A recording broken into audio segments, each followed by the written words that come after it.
Oi, uma boa tarde. Continuo me chamando Armando. Vocês estão no escurinho, agora não mais. Muito feliz de estar aqui mais uma vez com a Igreja de Jesus. Hoje de manhã foi um tempo muito precioso e a gente continua nesse mês de fevereiro tocando no foco na Bíblia, foco na palavra, o fundamento da nossa fé e prática. Então eu quero convidar você a ler comigo um capítulo da palavra de Deus, lá do livro de Neemias, capítulo 8, nós vamos ler dos versos 1 ao verso 12. 12 versículos. Quem quiser e puder ficar de pé, a gente muda de posição, faz a leitura aqui juntos. Essa palavra santa, poderosa. Que música, né? Lembrar dos tempos do Carlinhos Félix, né, Evandro? Lembrei uma viagem que nós fizemos uma vez aí fora do país, ouvindo essas músicas e chorando na viagem, né? Tocante o poder e a palavra de Deus e principalmente as vidas, não só do Carlinhos Félix, mas desses amados irmãos que aqui protagonizaram esse momento. Queria também lembrar do nosso amado irmão Eduardo, Dudu, nosso psicólogo, esse homem de Deus que juntamente com sua família estavam aqui antes de eu chegar.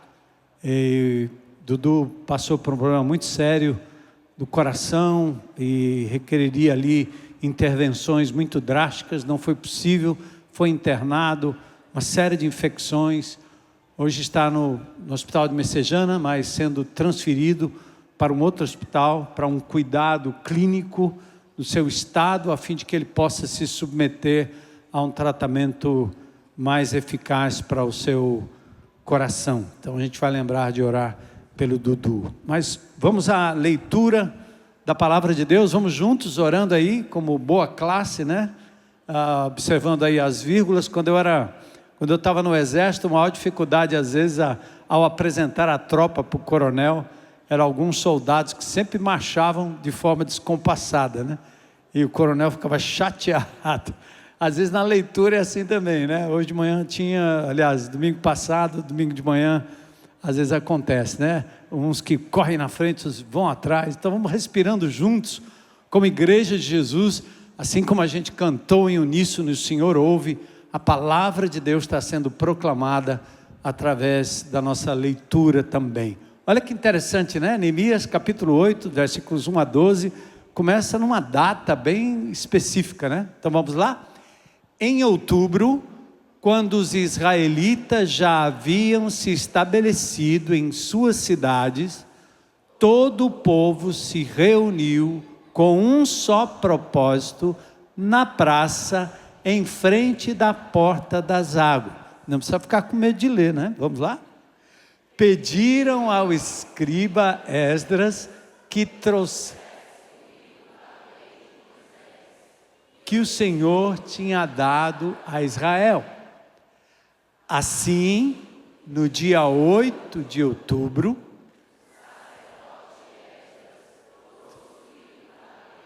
perante a comunidade constituída de homens e mulheres e de todas as crianças com idade suficiente para entender, ficou de frente para a praça, junto à porta das águas, desde o amanhecer até o meio-dia, e leu em voz alta para todos que podiam entender. Todo o povo ouviu com atenção a leitura do livro da lei.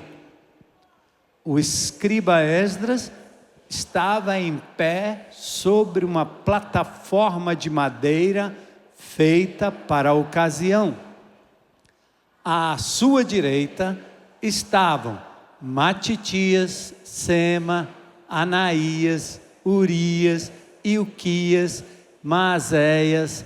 À sua esquerda, Pedaías, Misael, Malquias, Azum, Asbadana, Zacarias e Mesulão. Esdras estava sobre a plataforma à vista de todo o povo. Quando viram abrir o livro da lei, todos se levantaram. Esdras louvou o Senhor, o grande Deus, e todo o povo disse: Amém, Amém.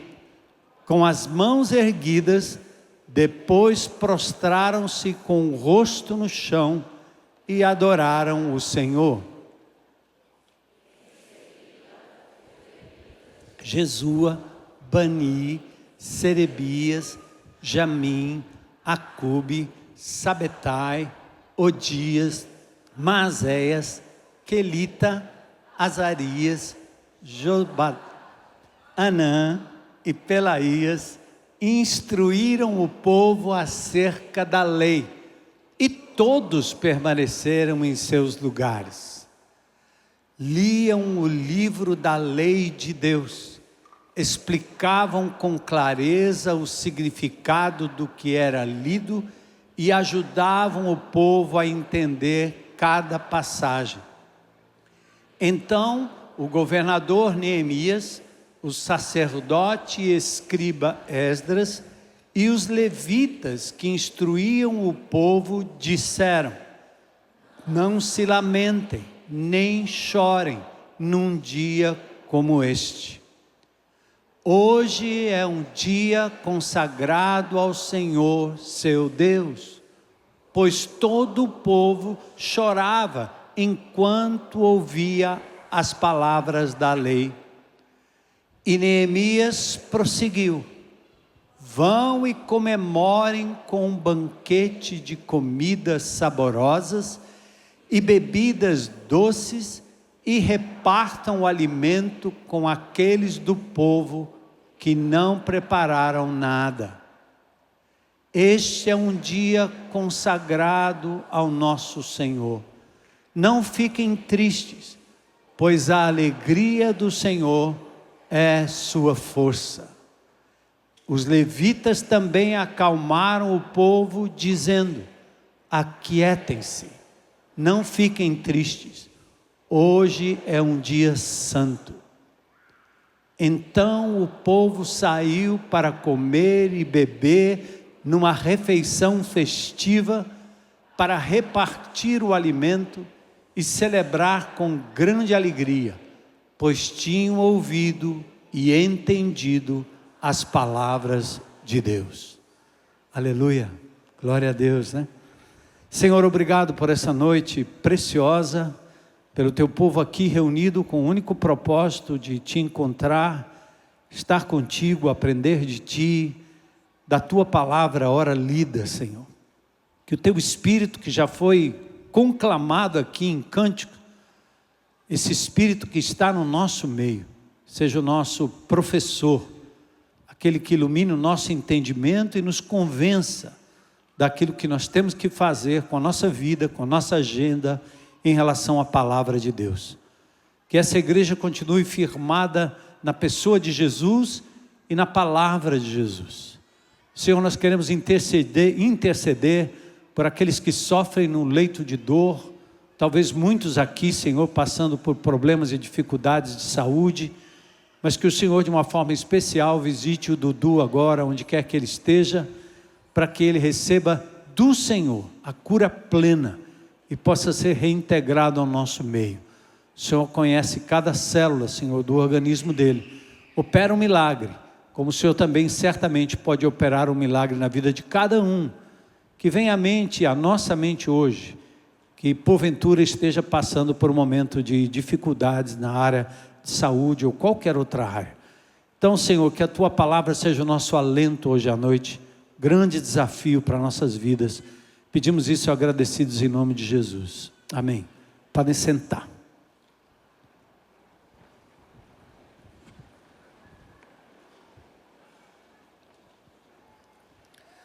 Nós temos desafiado a igreja já há muito tempo, a todos os dias, pela manhã, meditar na palavra de Deus e fazemos duas perguntas.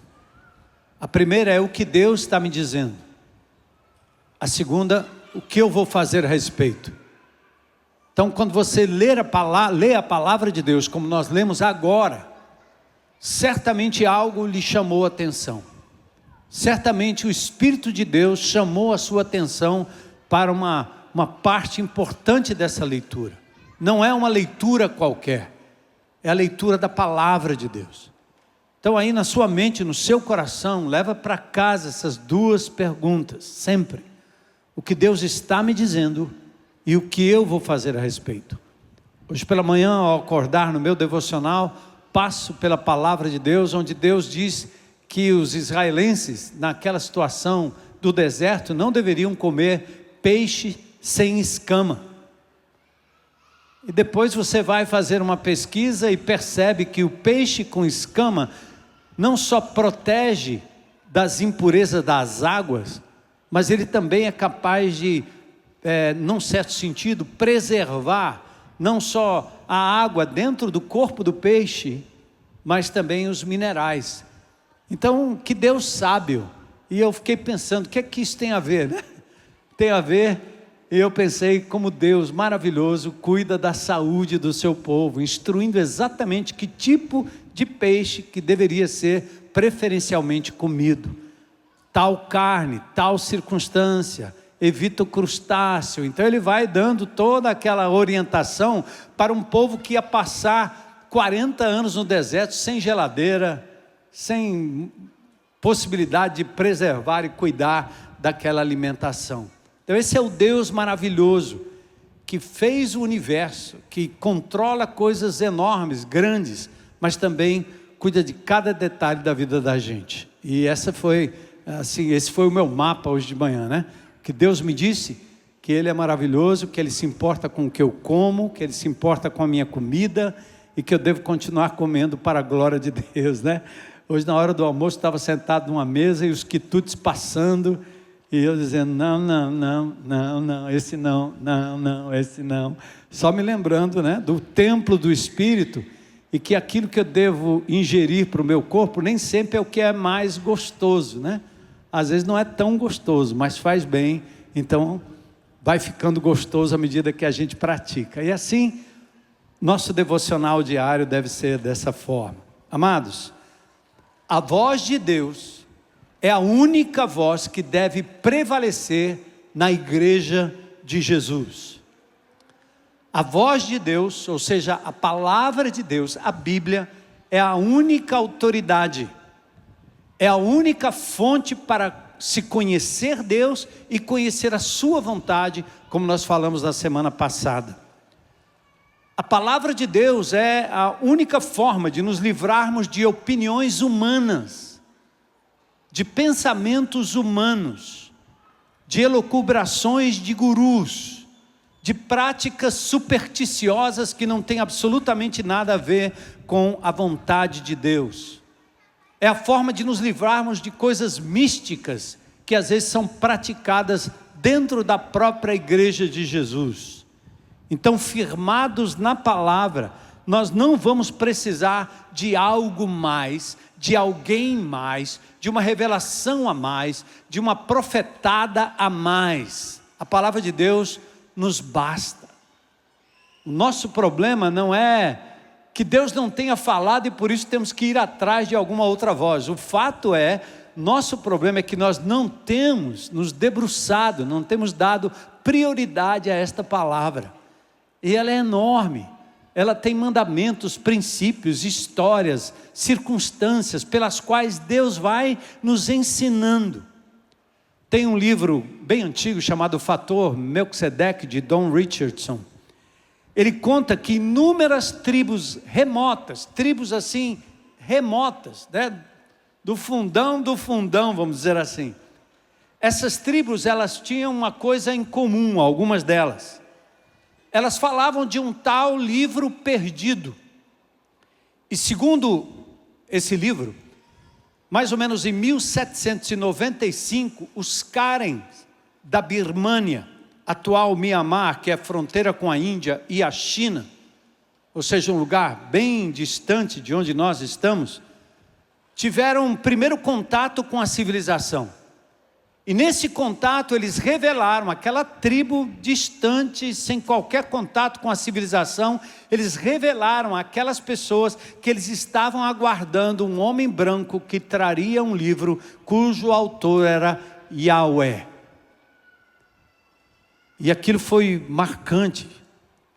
E não só essa tribo, mas os Caxins, os Lahu, que habitavam entre a China e a Tailândia, também mencionaram sobre um tal livro perdido.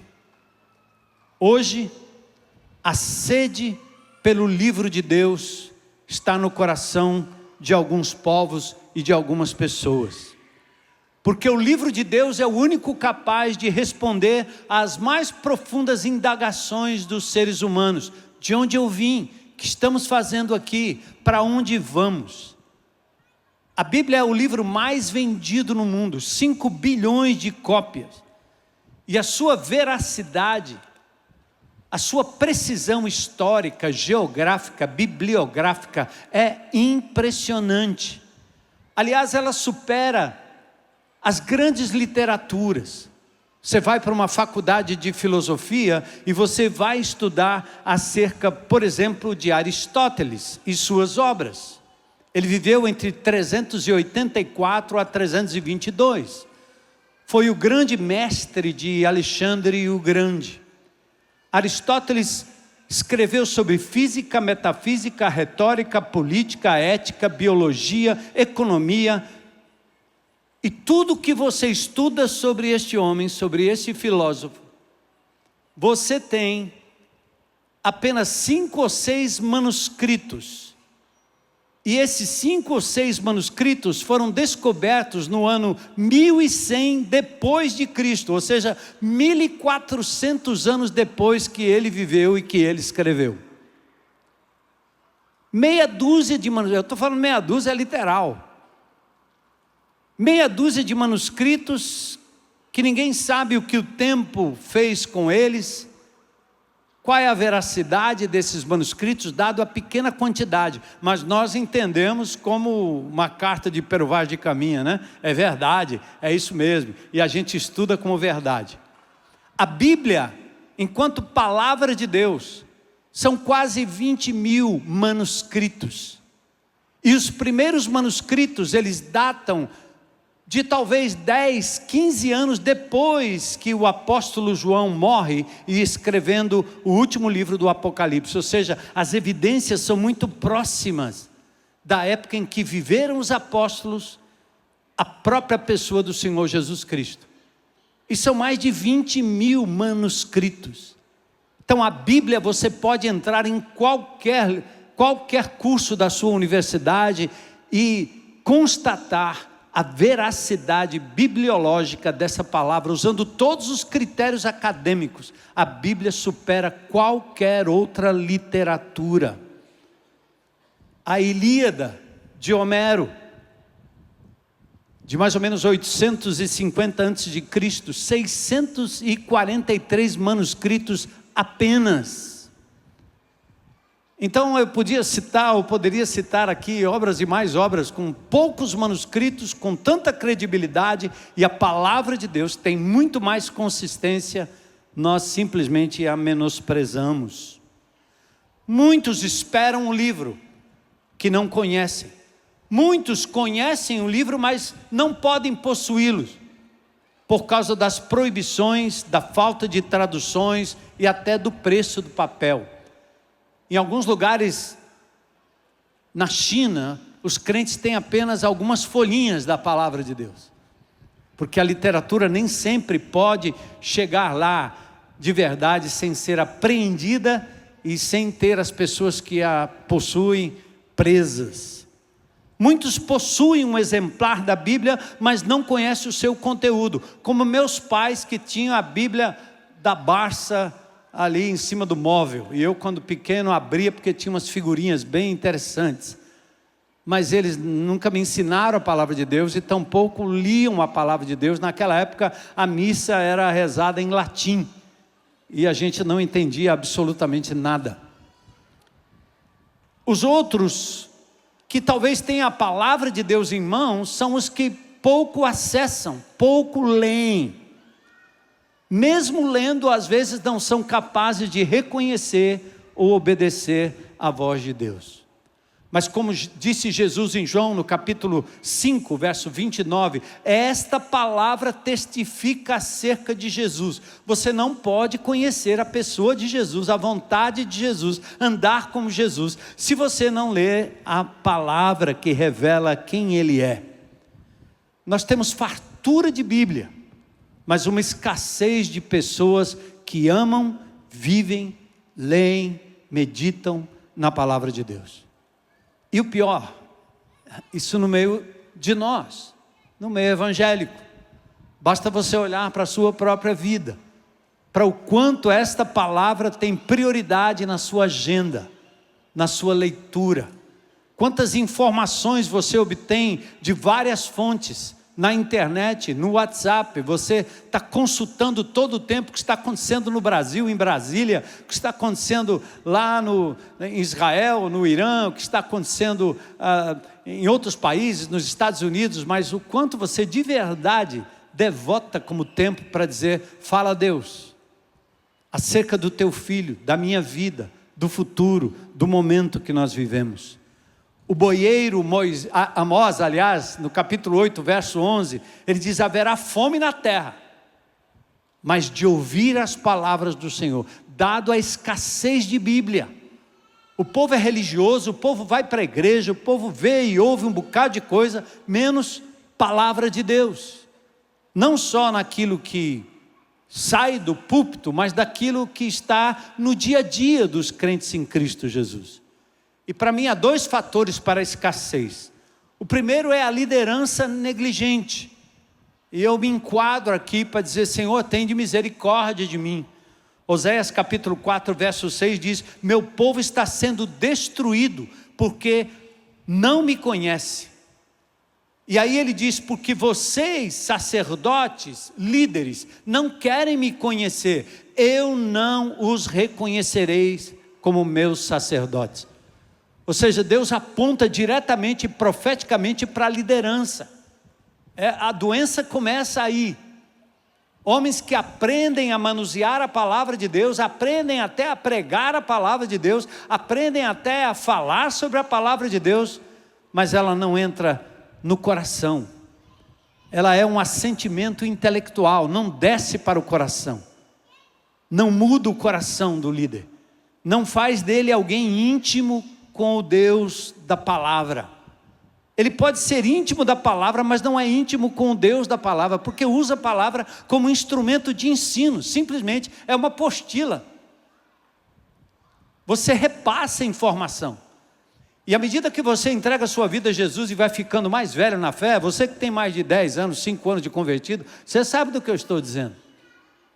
Você quer estudar a Bíblia, você quer se aprofundar na palavra de Deus, ela vira aqui uma massa de intelectualidade, de conhecimento, mas não desce o coração, porque nem sempre muda o caráter, nem sempre te faz temente a esse Deus, nem sempre te faz conhecer o caráter desse Deus, para você servi-lo não por obrigação, mas por amor, porque você conhece esse Deus de perto. E assim reflete a vida de Cristo na sua vida. Paulo diz que Timóteo deveria ser um obreiro aprovado, que manejasse bem a palavra da verdade. Paulo fala daqueles que deturpam a verdade. Em 2 Timóteo 3,7 ele fala das mulheres, mas me permita dizer aqui que nós homens, nós todos seres humanos estamos enquadrados na mesma coisa. Presta atenção. Paulo diz, mulheres que estão sempre em busca de novos ensinos, mas jamais conseguem entender a verdade. É mais um pregador, é mais um sermão, é mais um livro, é mais não sei o quê, todo mundo atrás de cada uma novidade, tudo tem uma novidade. Cada hora tem uma novidade. Estamos querendo sempre ouvir o que alguém tem a dizer sobre o que Deus disse a essa pessoa, ao invés de ser a fonte, a palavra de Deus e o Espírito de Deus que habita em você, o seu maior professor. Quer dizer que você não pode ouvir mais ninguém? Claro que pode, e até deve. Mas você não vai saber discernir o certo do errado, se você não tiver intimidade com aquilo que é correto. é ouvir a partilha da irmã fulano, do irmão Beltrano, do pastor fulano, do apóstolo Beltrano, do papa não sei da onde. Você pode ouvir o que você quiser, mas você precisa ter a sua perspectiva da palavra, que é obtida por essa devoção diária, por essa busca, por essa fome, por essa sede. Você vai saber o que é a boa comida, o que é essa palavra mais doce do que um mel. Mas também o povo não quer ouvir, por isso a escassez da palavra. Isaías 39 diz: esse povo é rebelde e teimoso, se recusa a ouvir a lei do Senhor.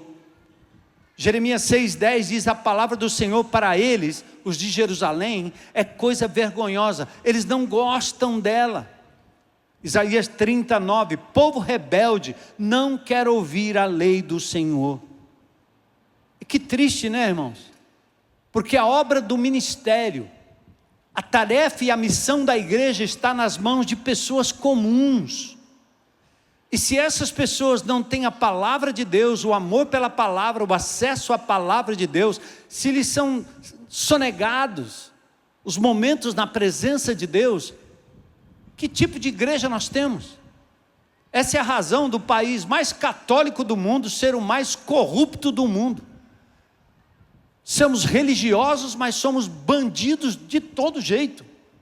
Por quê? Porque a ética cristã não entra na cultura, porque não entrou nem no coração do povo. O povo não lê a palavra, o povo abandona a palavra. A palavra está na prateleira, está no púlpito, você ouve de domingo, mas amanhã, já foi, esqueceu. E você não tem um encontro com ela para se alimentar da palavra, senão daquilo que o mundo está introjetando na sua mente. Paulo fala que se não ouvirem a palavra, não praticarem a palavra, nós vamos estar vulneráveis a todo vento de doutrina. Ele diz em Efésios 4,14, são meninos, agitados de um lado para o outro, levados ao redor por todo vento de doutrina, pela artimanha de homens, pela astúcia dos que induzem ao erro. Por quê? Eles não estão firmados na palavra. Esses dias eu estava conversando com um irmão que queria tirar algumas dúvidas sobre a posição da IBC, se nós éramos de Calvino, de Armínio, de não sei quem, não sei quem mais. Eu disse: meu irmão, quem são esses caras? Qual é o fundamento de você querer saber se eu sou de Calvino ou se eu sou de Jesus, irmão?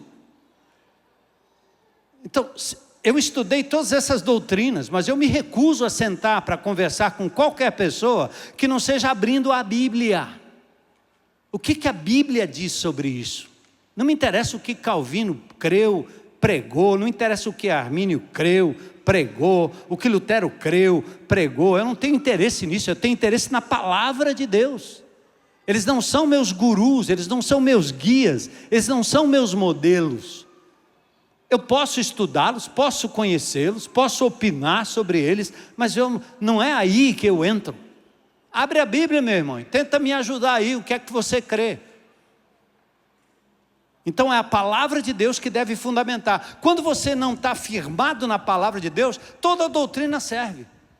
E no final, quando você discute com alguém que aparentemente é do contra, você vai ver que é muito rasa a fundamentação e a argumentação. Ouviu o galo cantar não sabe onde. E principalmente falta palavra para embasar aquilo que se crê. Então nós temos que ser um povo da palavra. É o povo da palavra que vai mudar essa nação, vai mudar essa cidade, vai mudar seu condomínio, vai mudar a sua família e acima de tudo vai mudar a sua, a nossa, a minha própria vida. É a palavra de Deus. Aleluia. Glória a Deus. O que você faz com essa Bíblia determina que tipo de pessoa você é. Está fechada? Quem é seu Deus? Nossa integração, vida no corpo, vida abundante, o cumprimento da missão vai depender do quanto compreendemos e obedecemos a palavra de Deus. Dá uma olhada nas igrejas do Apocalipse. Você vai ali em Apocalipse capítulo 2, capítulo 3. Esses dois capítulos revelam as igrejas apóstatas que foram, num certo sentido, negligentes à palavra. Éfeso deixou o primeiro amor.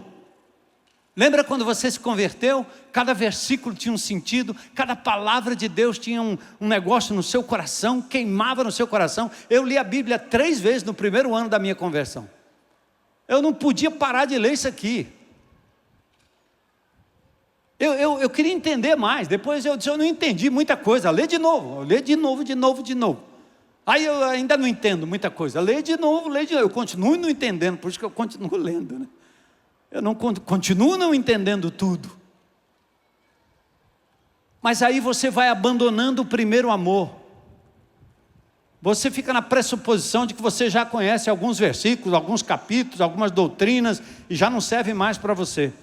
Éfeso deixou o primeiro amor. Esmirna foi ameaçada pelos falsos judeus e pela perseguição, frágil na palavra. Pérgamo, ameaçada pelos baalamitas, nicolaítas, aqueles aliciadores, libertinos, que ganharam espaço dentro da igreja.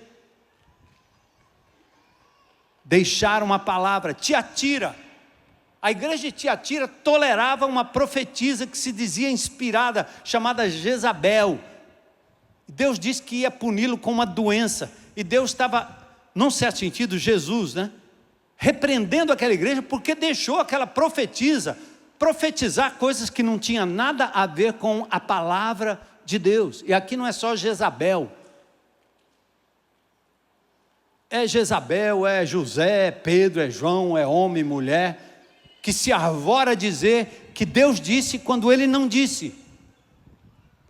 A igreja de Sardes tinha nome de que estava viva, mas estava morta. A igreja de Laodiceia era uma igreja morna, considerava-se rica, abastada. Eu não preciso de nada, deixa Jesus de fora. A igreja de Laodiceia é aquela igreja que funcionava perfeitamente, mas Jesus estava do lado de fora. Apocalipse 3:20 é um dos versículos mais mal interpretados da Bíblia, né? Porque a gente usa nos folhetinhos para dizer, Jesus está batendo na portinha do coração do descrente. O texto não está dizendo isso. O texto está dizendo que a palavra de Deus foi abandonada de tal maneira que tudo acontecia aqui dentro, mas Jesus estava lá fora. Igual os judeus. Quando Jesus veio, os judeus não reconheceram o Cristo, o Messias. Por quê?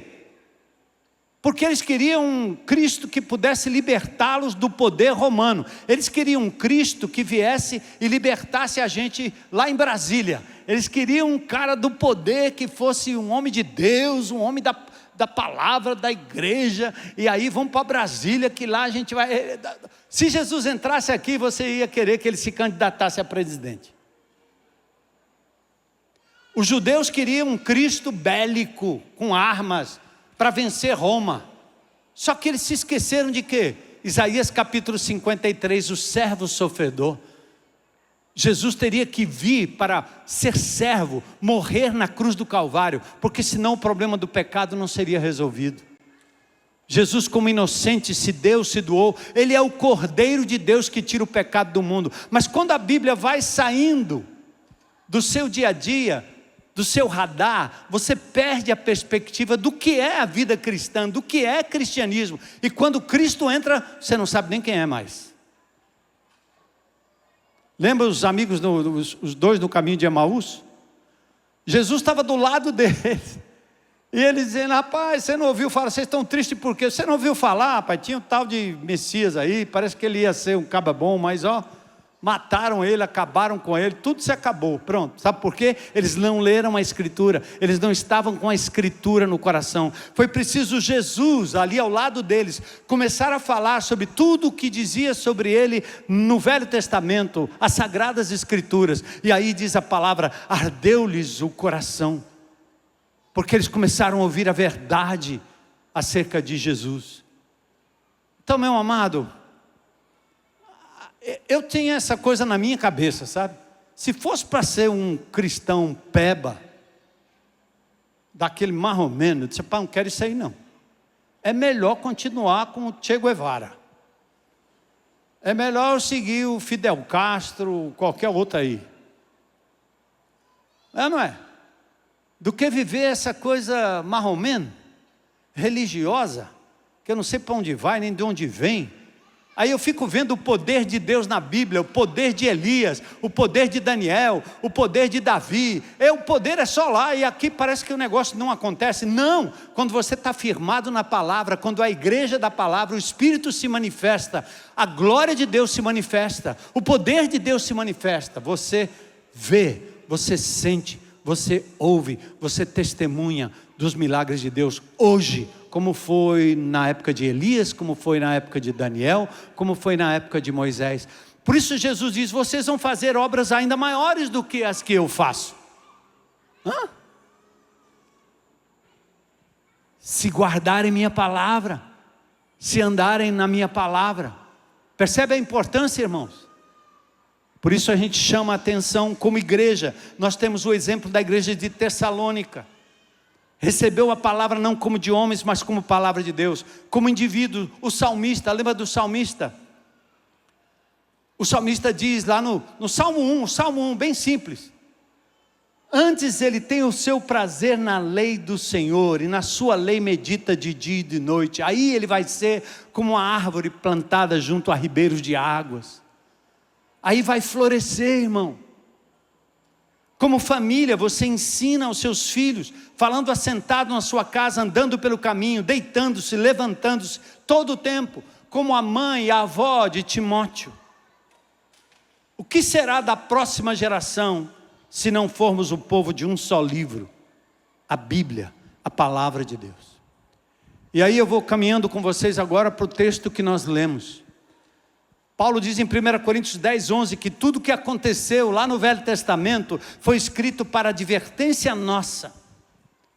No Velho Testamento, uma geração foi vergonhosamente e definitivamente destruída no cativeiro, porque negligenciou a palavra de Deus. Israel tinha duas tribos ao sul e 10 tribos ao norte. As 10 tribos do norte tinham Samaria como capital, as 2 tribos do sul, Jerusalém como capital. 722, as 10 tribos do norte foram levadas para o cativeiro assírio e desapareceram. Sabe por que elas foram para o cativeiro e desapareceram? Porque elas negligenciaram a palavra de Deus. Segundo Reis 17, 14 e 16 diz: os israelitas se recusam a ouvir. Foram tão teimosos quanto os seus antepassados, que não quiseram crer no Senhor seu Deus. Rejeitaram seus decretos e a aliança. Adoraram ídolos inúteis, de modo que eles mesmos se tornaram inúteis. Seguiram os exemplos das nações ao redor. Desobedeceram a ordem do Senhor para que não as imitassem. Rejeitaram todos os mandamentos do Senhor. Cativeiro. Gente, o povo de Deus sofre porque é simples, desobedece, abandona a palavra, só isso. Não tem segredo. Mas num outro momento, olha que interessante, uma geração foi preservada, experimentou um reavivamento por conta de um homem comprometido com a palavra de Deus. Foi o que aconteceu com as 2 tribos do sul, levadas para o cativeiro babilônico. Jerusalém totalmente destruída. Já viu alguma coisa destruída, escombro destruído? É como na guerra da Ucrânia, é como lá em Gaza, lugares destruídos, o povo não pode voltar, não tem como construir aquilo, tudo quebrado, tudo arrebentado. Jerusalém estava assim. Talvez você possa pensar assim, pense em alguma coisa quebrada na sua vida. A família, a vizinhança, sei lá, alguma coisa assim quebrada, que você diz: meu Deus, quebrou tudo, arrebentou tudo. Então o povo de Israel estava exatamente desse jeito. Eles foram levados para o cativeiro por causa da negligência à palavra. A negligência à Sagrada Escritura levou o povo ao exílio babilônico. Mas o retorno e a reconstrução dependeu da prioridade que um homem deu às Sagradas Escrituras. Neemias, um líder. Israel, o povo, o desafio, a reconstrução de muros e de vidas. Um livro que foi o alicerce, as Sagradas Escrituras.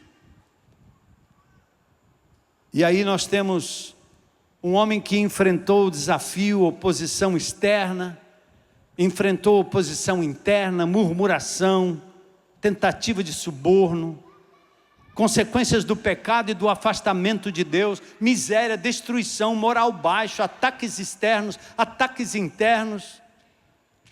Mas a despeito das nossas limitações, Deus garante glorificar o seu nome, preservando e dando vitória ao seu povo que se apega à palavra. Acredite nisso, irmão.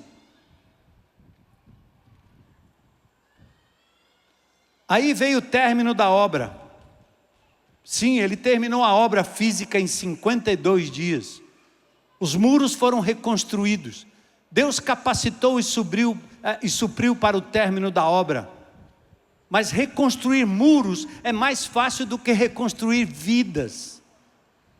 Porque o problema com a vida é a crise de caráter, é a matéria-prima humana que está quebrada. Nós estamos caminhando no meio de pessoas em ruína, gente.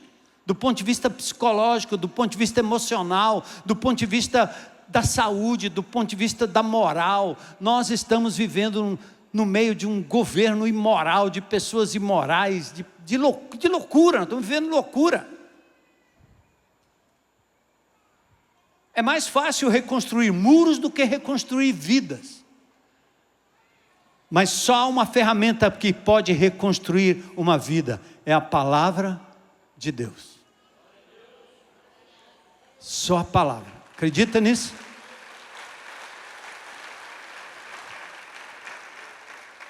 Então, Neemias 8:1, hora do livro. Pediram o livro. Todo o povo se ajuntou como um só homem, um ajuntamento voluntário, disposto para ouvir na porta das águas. Disseram a Esdras, o escriba, traga o livro da lei de Moisés.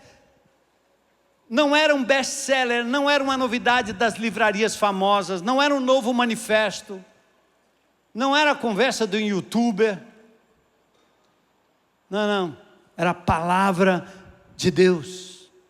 O livro que foi escrito há mais de 1000 anos, naquela época, mas que estava negligenciado. Aí trouxeram um livro, verso 2. Ele não trouxe um álbum de experiências, de ilustrações interessantes, de história de grandes heróis. Ele trouxe a lei perante a congregação. Comunidade constituída de homens, mulheres, todas as idades, todos que tinham a idade suficiente para entender. É por isso que enquanto nós estamos aqui, as crianças estão ali, não sei, 300, 400, 500 crianças sendo ministradas pela palavra de Deus, palavra de Deus, palavra de Deus. Verso 3, eles leram o livro. Ele leu em voz alta, do amanhecer até o meio-dia. A gente começa a ler a Bíblia de manhã, fica logo olhando no relógio, está na hora, né? Vamos embora, tem o WhatsApp que eu tenho que ver, tem isso que eu tenho que ver, tem não sei o que, o Telegram que eu tenho que ver, tem o Instagram que eu tenho que ver. Aí você já começa a apressar, vai logo, vamos logo, um versículo, tá bom, fecha, para, cala a boca, Deus.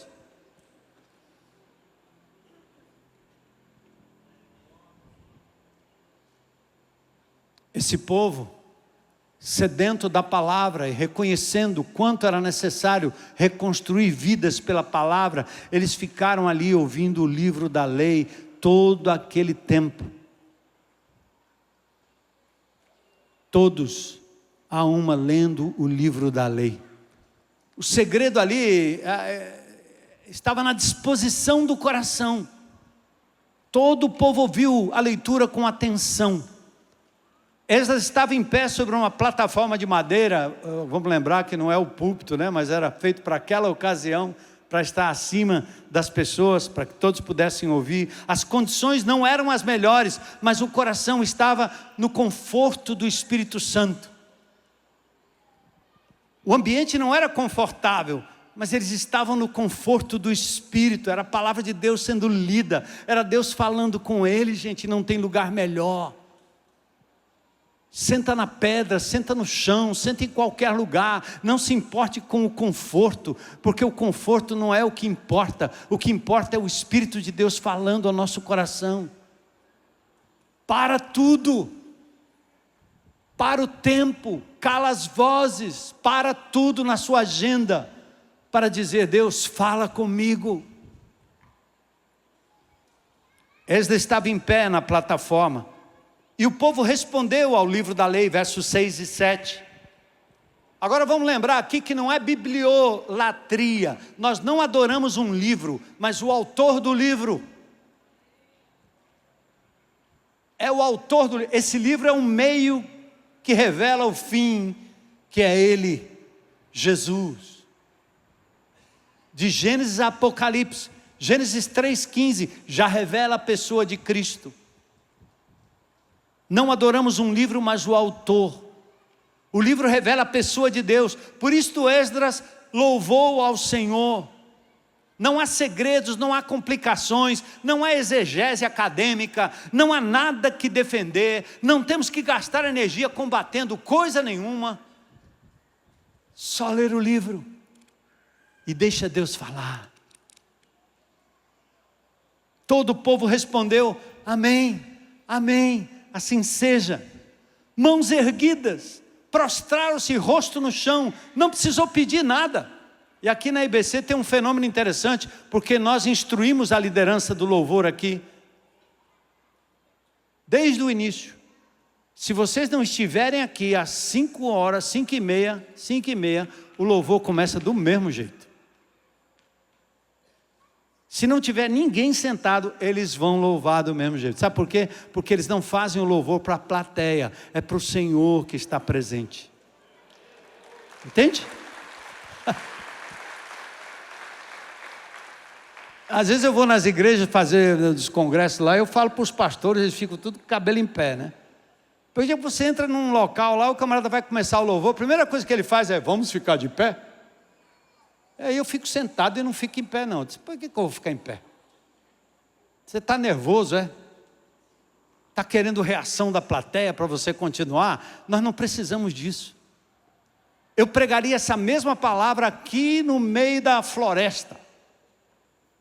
Eu pregaria do mesmo jeito no presídio para 3 pessoas, para 1 pessoa, do que eu estou pregando aqui para não sei quantos. Eu não estou fazendo para vocês, eu estou fazendo para o meu Deus. Então o povo louvou, o povo levantou a mão, porque é um ato espontâneo. Bate palmas, levanta as mãos, senta no chão, deita no chão, ajoelha, ora, faça o que você quiser fazer para o Senhor, na presença do Senhor. Sem se importar quem está vendo, deixando de ver, não interessa. E nós não vamos estimular vocês a nada, porque o estímulo vem de Deus, não é artificial. Amém, irmãos? Pode bater palmas ao Senhor, né?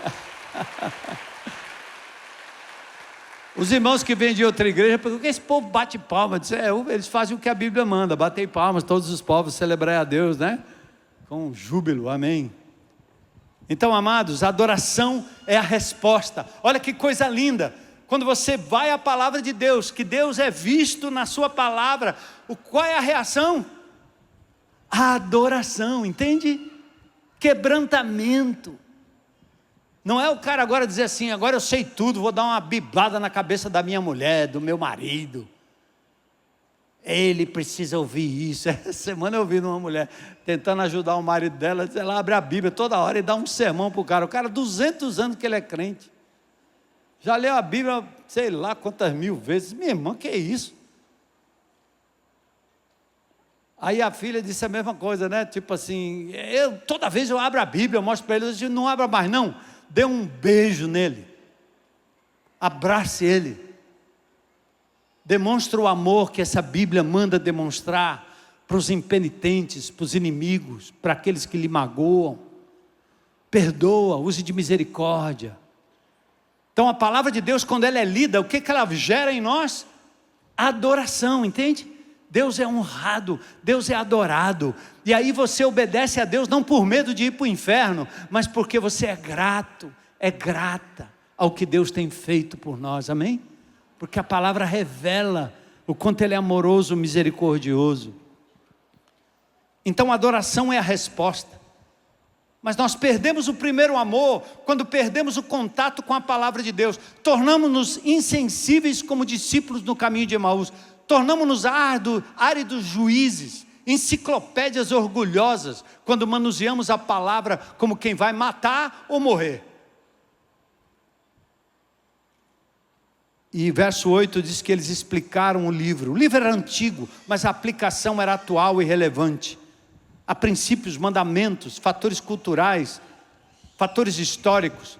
Porém, o que determina a compreensão e a obediência é a disposição para buscar, ler e obedecer a palavra de Deus. Verso 12 diz que eles entenderam a palavra. Então, amados, construir muros nunca será mais importante do que construir vidas. E o entendimento da palavra resultou em quê? Em adoração, em celebração, festa, que envolveu ricos e pobres. Olha que lindo, né? Faz uma festa, vamos comer. E dê comida para quem não pode comprar, reparta. Porque Deus está aqui, Deus se revelou. Consagração, regozijo, cessou o lamento. Fizeram do Senhor a sua alegria. A minha alegria não é partido A, partido B, fulano A, fulano B. Minha alegria não é se eu ganho ou deixo de ganhar. Minha alegria é o Senhor. Mas isso você só reconhece quando você mergulha diariamente na palavra. Essa alegria vai tomando conta da sua vida. Retomaram a festa dos tabernáculos, jejuaram e confessaram pecados. É outra coisa que acontece, né? Quando você começa a ler a Bíblia vai mostrando como está o seu coração. Por isso o salmista diz: escondi a tua palavra no meu coração para não pecar contra ti, porque ela revela os nossos erros. Eu não posso fazer isso, eu não quero fazer isso, eu não devo fazer isso. Uma cidade em ruínas foi construída com determinação e coragem. Um povo em ruínas foi restaurado pela leitura, compreensão e obediência à palavra de Deus. Pessoal do louvor, pode subir. Jesus diz em João 14,15, atenta para isso: se me amais, guardareis os meus mandamentos. João 14:21, aquele que tem os meus mandamentos e os guarda, este é o que me ama. É por isso que aqui na IBC, nós temos ensinado o povo a partilha da palavra de Deus.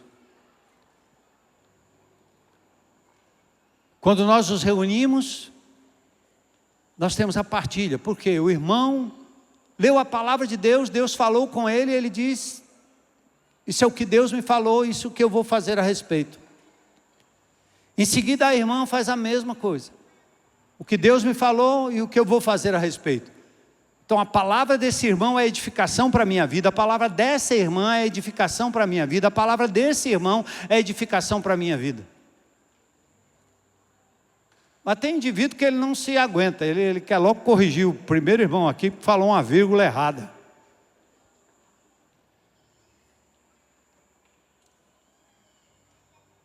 Eu duvido muito da motivação de tais pessoas, que não sabem ser edificadas pelo simples. São pessoas que preferem uma criança com bacharel, porque ele não é capaz de ouvir a criança falando errado. E a gente, quando vê uma criança falando as primeiras palavras, ele fala errado, a gente fica alegre, né? Ih, que bonitinho! Ele está falando comigo, fala tudo errado, eu sei que ele está falando comigo. Aí eu ficava todo arrepiado com o pai. E como avô, então, eu dizia para todo mundo que meus netos conversavam comigo antes de dizer a primeira palavra. Mas o hipócrita metido a professor, esse indivíduo que olha para a palavra de Deus como se a palavra de Deus fosse uma enciclopédia, ele é o professor que ele não se aguenta. A criança falou errado, ele corrige na hora. O que importa é que você não diga nós vai, porque nós vai, nós não vai. Nós vai de qualquer jeito, irmão. Ouve a palavra, de repente Deus tem algo a dizer acerca na vida desse indivíduo. Vocês estão lembrados anos atrás o que eu fiz aqui? Nós tínhamos um ministério que recuperava os meninos que eram catadores de lixo, viviam nas mãos dos drogados do tráfico, porque o catador de lixo ele ganha muito dinheiro, só que ele troca por droga. E um se converteu aqui, E não deu o que? Era 2, 3 semanas, ele ganhou uma Bíblia nova, 0 bala. E eu me encontrei com ele, abracei, ele me deu um abraço, o bicho todo desdentado, o bichinho. Aí ele começou a dizer o que Deus estava fazendo na vida dele. Deixou a droga, voltou para casa, porque Jesus entrou na minha vida, pastor. Meu Senhor, eu comecei a chorar, eu disse, eu faço o seguinte, você vai domingo na IBC, na hora que eu estiver pregando, você entra com um carrinho, invade aqui. E eu vou deixar você dar uma palavra ali em cima para esse povo precisa ouvir. Aí o camarada foi, subiu ali, e começou a falar das grandezas de Deus, um analfabeto. Aí ele olha e diz assim, tem essa Bíblia que eu nem sei o ler, mas eu cheiro.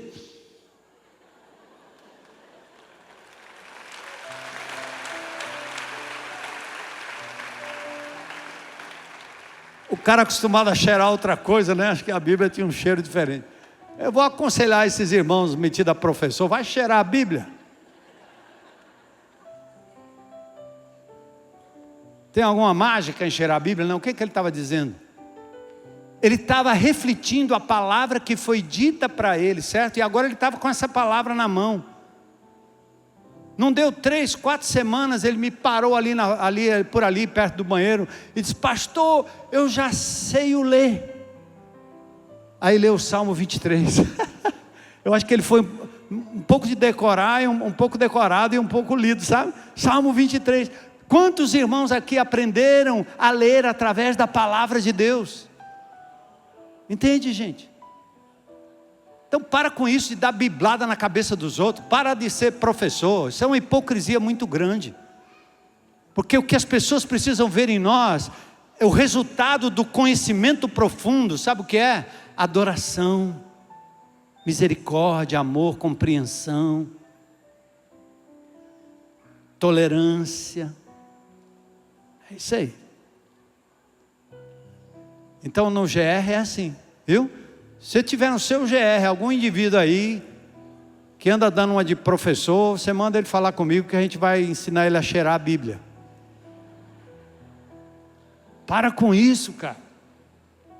Para com isso, mulher. Junte o seu GR e deixa Deus falar.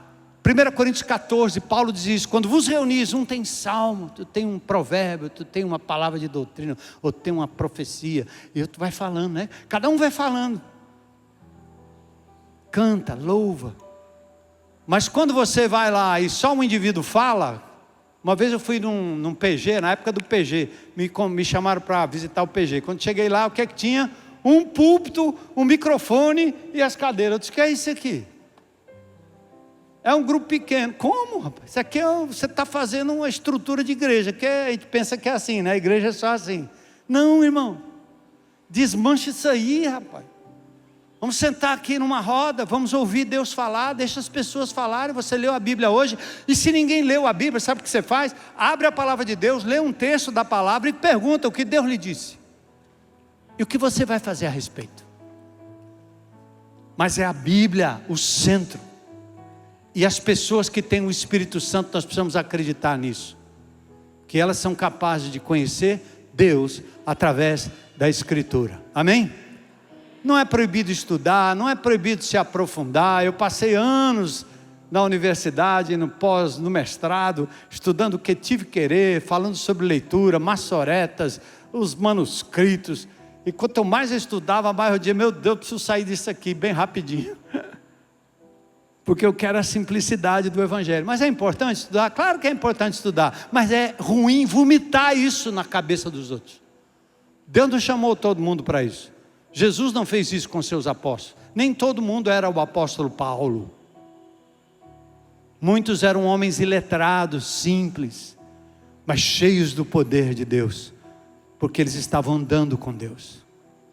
E é assim que essa igreja vai continuar avançando sobre fortaleza, no poder do Espírito Santo, firmada na palavra de Deus, tendo Jesus como centro de todas as coisas. Amém?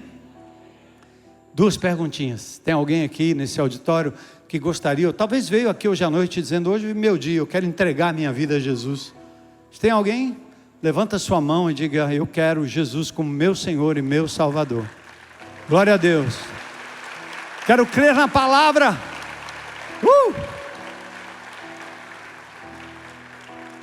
Se você está aí, sai do seu lugar, vem à frente. Você está dizendo hoje: eu quero crer na palavra de Deus, conhecer Jesus, me entregar a Ele como meu Senhor e meu Salvador.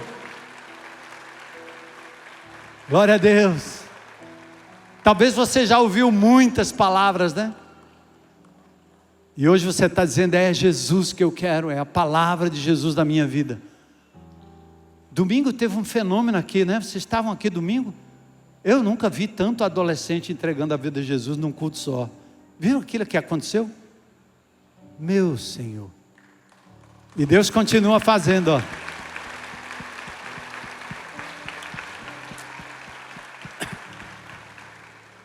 Vida firmada na palavra. Espírito de Deus habitando nessas vidas.